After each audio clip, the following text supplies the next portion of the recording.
Welcome back. The holiday season is often associated with joyous moments of laughter, love, and celebration. However, for those who are grieving the loss of a loved one this time of year can be difficult as it may bring feelings of sadness, loneliness, and isolation. MJHS Health System offers free bereavement education and support for up to 13 months after the death of a loved one. The Director of Integrative Medicine and Bereavement Services at MJHS Health System, Marguerite Metzendorf, joins me to discuss. Marguerite, thank you so much for joining me. Oh, thank you for having me. I'm delighted to be here. Now, as I mentioned, the holidays for most people is usually like a joyous, occasion. But why may the holidays be difficult for individuals who have experienced loss? Well, again, just to share with you, as the director of, bereavement services, I work with a team of both nurses, I would say, music therapists and art therapists, as well as grief counselors. And, we're very familiar with this. We work with people before and after the death of a loved one. And particularly, my team and I try to really help people, work through these important and special days and to get through everyday life as they're grieving. And we know, the holidays in general, traditionally are difficult because they're very stressful.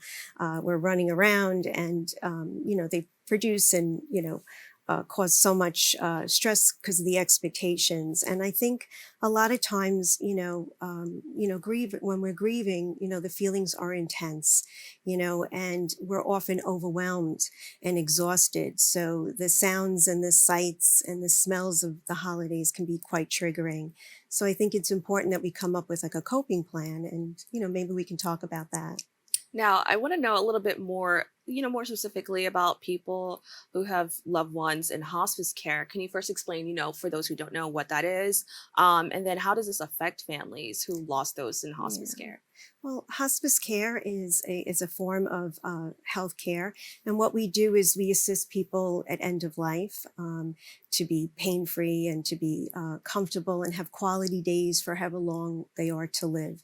We provide nursing care and physicians and home health aides and array of a team that comes in to help support the family in caring for their loved one at home. And I think, as again, for most hospice families, I think really their focus is on keeping their loved ones comfortable and pain free and trying to make the most out of each day with them, more meaningful, and to really just appreciate the time that they have with one another.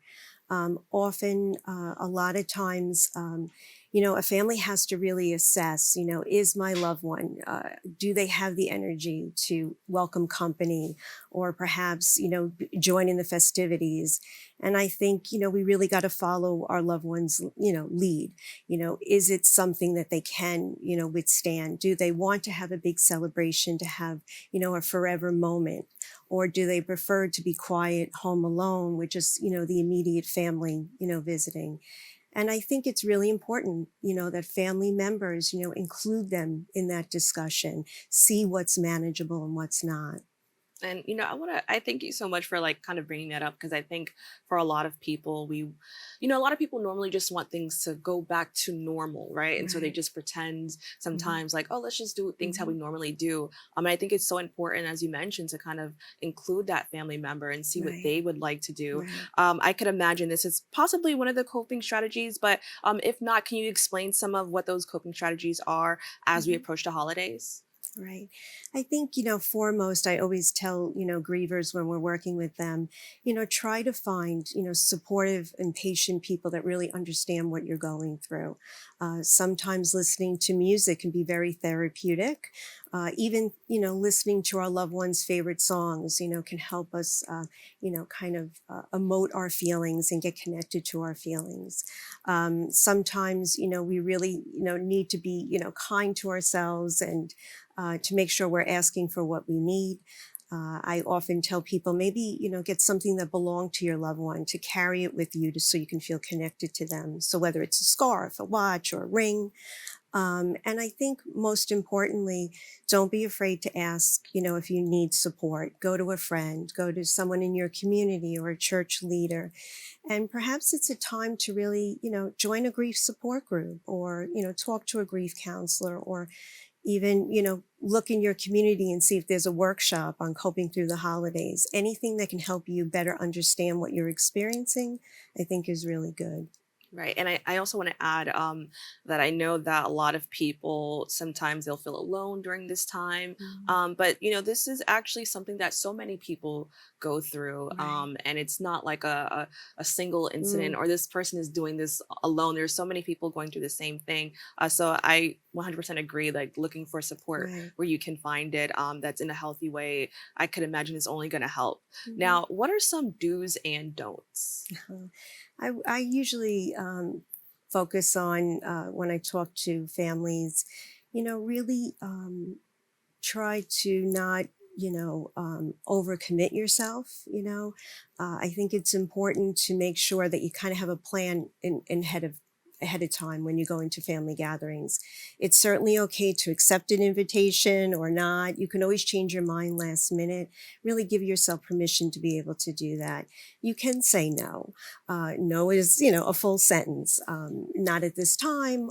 I really don't think you also need to explain that to somebody. Your family and friends should understand, where you're at. And if they don't, it's really not your problem. It's okay. Give yourself that freedom not to put that kind of pressure on yourself. One of the other things I say is don't overindulge. A lot of times we tend to do that as a stress mechanism. And I think it's really important to practice self-care. This is the time to take care of yourself, and that may mean taking long walks, perhaps calling a friend, getting a massage, reading a book. Really do these things to help you stay balanced. Now, how can people honor the memory of their loved one through the holidays? Mhm. Well, I think to remember that it's okay to talk about your loved one. It's really important. It's a way to honor them, but it's a way to comfort yourself. I think also it's important for you to share what your wishes are with your family. It helps you kind of clarify what it is that you need to do for yourself. Um, I think that it's important, when it comes to the holidays to um, to be inclusive and to bring other people into the conversation to help you through the holidays. Mm. Now, people often forget that although kids enjoy the holiday season, they are also affected by the loss of a loved one. Can you just talk a little bit more about, that experience and share some tips to help kids and teens cope with Mm. grief? Yeah, I think children are often the forgotten griever in a lot of ways. And again, it's just what I just said too. It's involving them in the conversation and asking, inviting them in the planning of what the holiday or tradition would like to do.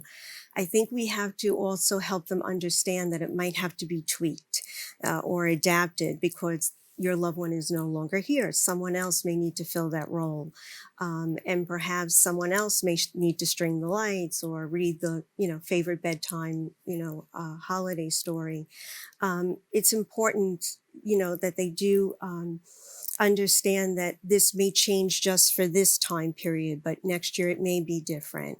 And I think what is really, really important is whether they're school age or teenagers or young adults coming home from college, that we ask them, what are 4 or 5 things that you remember most about the holiday? Because I think that gives you insight into what means the most to them. And then again, that's a negotiation point. What is doable and what isn't?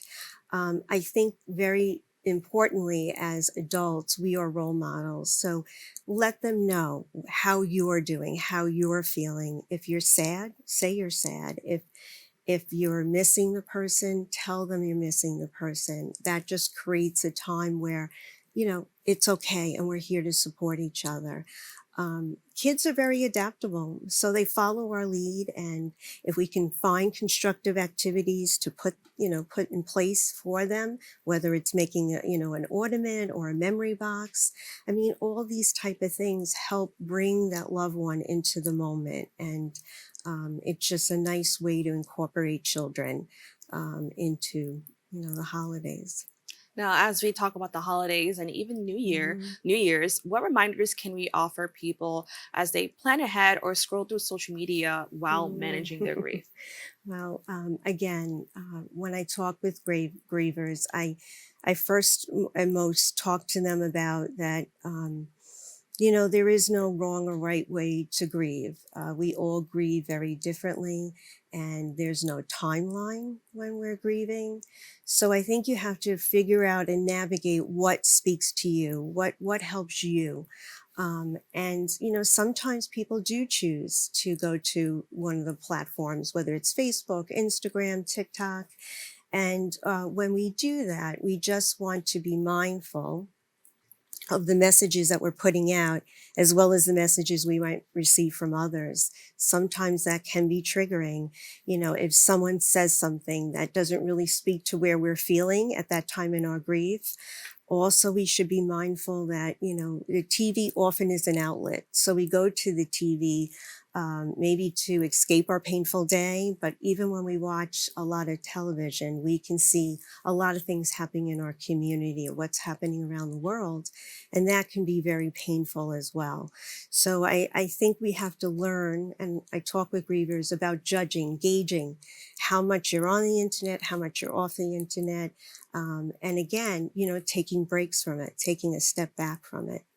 Well, I want to thank you so much for joining us and sharing some of Thank these you. tips and ways, just to help so many people who Mhm. are possibly going through a rough time right now. So thank you once again. Thank you. To learn more about the services that MJHS offers, please go to their website at www.mjhs.org. We've come to the end of our show today. I'd like to thank all of our guests for joining us and you, the viewers, for tuning in. If you missed any part of today's show, you can catch the Recable cast at 5 and 10 p.m. on Optimum Channel 67 and Verizon Fios Channel 33, or watch anytime on the web at bronxnet.org. You can catch a brand new episode of Open with Darren Jaime on Wednesday and with Rena Valentine on Friday. I'm Kibin Alleyne, wishing you and yours safety and wellness now and always. See you next time.